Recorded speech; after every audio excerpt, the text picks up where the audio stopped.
Shalom Aleichem and welcome to Machan Le'Ra Online Smicha. We know what the Gemara says in the Maseches Yavamis, the Aim Mekablim Gerim L'Maisa Mashiach.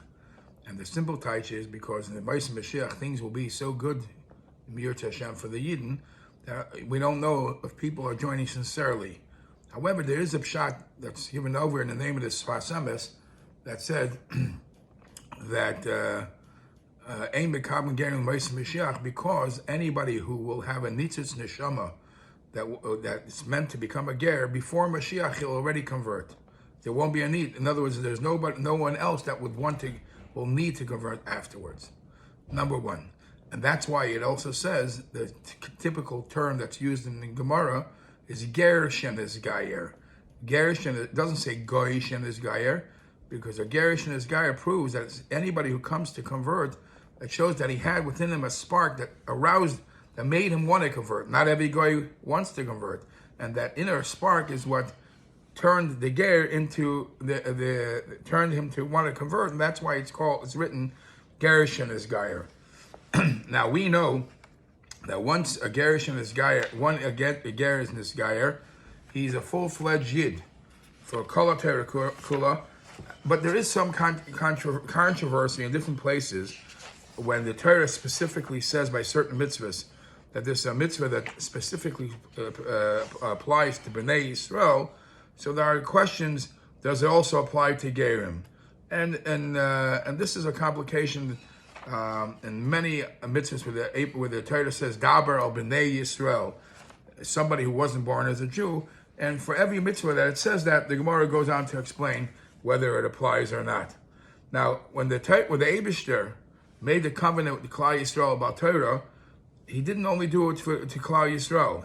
In Arvas Moav, he already made the Krisas Bris for the Jews who were present, and also the Eis Asher Einenu, for those who are not present yet.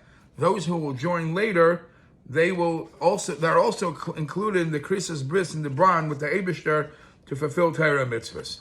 So there are some interesting halachic discussions that come about when a ger performs mitzvahs. L'mashal, a lot of the text of the brachas says Elikenu ve'elikei avosenu. So there's a big complication whether or not the ger could say Elikei avosenu, because his avosenu are not Jewish, and it wasn't Elikei avosenu. So there are different halachas. Different poskim hold different things. If he could say it only in private, or even in public, and that's a discussion in halacha about the text of the brachas. Once a ger becomes a Jew, his lashon chazal is he's kekatan shenoiladami. He's like a child that's newly born, and he's fresh. He has zero connection to his past history. When I say zero connection, meaning to say, even to his parents or to his relatives from before, he's not related anymore. So, really, halachically, if a ger wants to marry his mother, who is a goita, his mother who converted eventually too, he would be able to, because they're not considered related. Nevertheless, the Chachamim said that wouldn't look good, that he comes from a goyish upbringing, and even in goyim can't do this. And over here, as a Jew, he'll be able to do it, so the Chachamim didn't allow it. The same thing, we find the same this discussion about Yerusha. We say, since the ger really, once he converts, is not related to his past history, so he really has a disconnect concerning Yerusha from his parents, from his original real parents. Nevertheless, if you tell him that he doesn't get the money, he'll say, I don't want all this. I mean, I'm only going to lose out for becoming Jewish. So the Chacham said that they do get some Yerusha from their parents. Now, at the same time, even though there are times when we still connect them to their past history, halachically, a ger that converts him and his family, they're all considered separate family members, and they don't have to sit shiva. Rahman al-Tzlan Avelish doesn't apply, because, as mentioned, he's kekatan shenoilad, and he's the one and only, nobody else with him.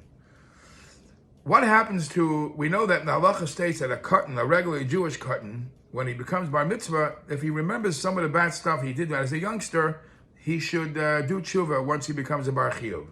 Should a goy who became a ger, and now he knows certain things that he did that was not good as a goy, should he do tshuva? Does he get punished for it? So this is a machlekes of Tanoim, Rabbi Chanina ben Gamliel, or some say Rabbi Yosi. This is a machlekes between Yevamis Taf Memches Amid Beis. He holds they do get punished, and he says that's why Chazal say Gerim Mu'unim Bizman Hazeh. And Rabbi Yehuda says no, it's a clean slate. He starts all over. He doesn't get any punishment for what he did. Now, just like there's halachas pertaining to him, to the ger or the gereris, there's many halachas pertaining to the Jew, how to treat the ger and gereris. The Torah clearly says, besides the mitzvah of Avos Yisrael, the Torah says, "V'ahavtem es hager." We have a special mitzvah to avos hager, and I think it's the chinuch, or one of the poskim says, it's greater, the obligation, how the Torah told us how to treat the Gerim, even greater than how the Torah tells us how to honor and treat our parents. So this is something that we have to very much be careful. So too we find that in the bracha and Shemoneh Esrei we will say, Al tzadikim, Al chasidim, Al ziknei amcha beis Yisrael, we give a special blessing. Where is the Gerim mentioned in there? So it's brought that in the 13th bracha of Shemoneh Esrei, when we say Al HaTzadikim, it's also including the Gerim. Why? Because the Torah says V'adarta Pnei Zaken, and right after V'adarta Pnei Zaken says V'chiyagar Itchem Ger. So we see that Gerim are very much smuchim to Zaken, to Talmidei Chachamim, and when you say Al HaTzadikim, that's the blessing you specifically also mean the Gerim.